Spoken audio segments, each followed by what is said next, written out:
Yeah, statement about the game. That was a fun one, wasn't it? That was exciting. I will say that. There's a lot of things we got to clean up, but you know, I said this just a minute ago. I'm extremely proud of the way that our guys played football tonight. I'm extremely proud of the effort they gave. We've got a tremendous amount of stuff to clean up. Anytime you turn the ball over in this league that many times, it's going to be very hard to win ball games. Anytime you have that many penalties in this league, it's going to be very hard to win ball games. But with all of that being said, we played about as, I hadn't even looked at this. I've told y'all before, I'm not a big stat guy. Don't really care other than turnovers and penalties and things of that nature. As bad as we played, and we played just about as bad as you can, offensively, defensively, special teams wise, there was a lot of bad that went on that football field, and we still had a chance at the end to win the ball game. And I think that's a great testament to the effort level that our kids played with tonight. And it's like I told them, this is game one of a long season. Game one of a long season. Everything that we want to do in this season is still ahead of us. We're going to stay together. We'll come in, we'll watch the film tomorrow, and we'll make the corrections, and we'll move on. Well, one of the things that helped you guys tonight was the defensive line and the pressure they were able to put on the quarterback there. Just to comment on how they played, how you felt they played. Yeah, I thought, like I said, I think other than some penalties, man, some hit people out of bounds, and my goodness, we had 4 or 5 offsides penalties. But other than that, I thought that we were a much more physical football team. Again, for the 4th week in a row now, I thought that the majority of the licks came from the blue shirts and not the other ones. They put us in some one-on-one situations out wide that we didn't handle very good. We got a freshman corner, with Marquez Sanford Black running around out there, so it kind of showed his youthfulness a little bit. But man, he kept fighting. He kept fighting. He kept getting up in the receiver's face. He made some big plays down the stretch. We were able to create some pressure up front, like you said. He didn't have a whole lot of time to sit back there and throw the ball. He's a good quarterback, man. He's a really good quarterback. They do a good job.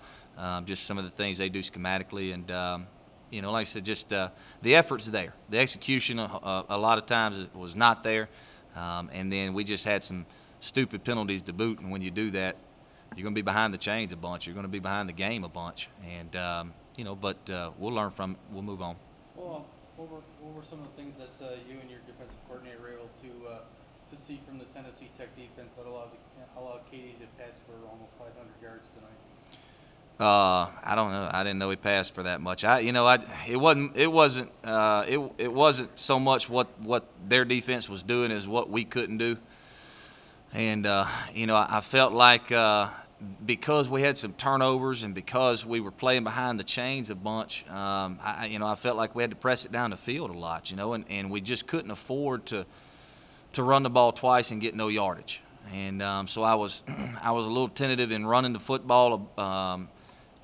There, once we got into the game and once we fell behind a little bit with some of those turnovers, I felt like that we needed to climb back in. We needed some sparks, and we were getting some sparks. We had some big plays, with the passing game, so I just kind of stuck with it, tried to mix the run in a little bit. But they were just, I don't know if it was what they were doing as much as it just we could never get fit up, especially on the second level. We couldn't fit the backers up very well. And those runs just weren't popping, and I wasn't in a situation to where I could run the ball for 2 yards in a cloud of dust or 3 yards in a cloud of dust. I needed to take some more chunks of yardage up. That's the first time that I might have seen you lose it just a little bit with the roughing the punter. Have you ever seen anything like that? Well, that was a dumb call on my part.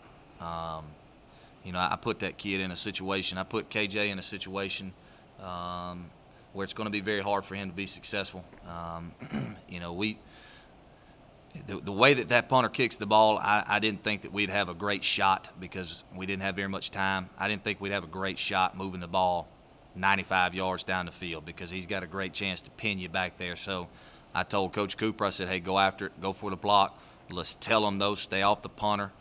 But, you're speaking out of both sides of your mouth. You're telling them to go after the block, but yet stay off the punter. And the only thing that I was disappointed, I didn't think it was roughing. I did think it was contact. I didn't think it was roughing. So I thought we would still get the ball back, but at the end of the day, it was a dumb decision by me to do that.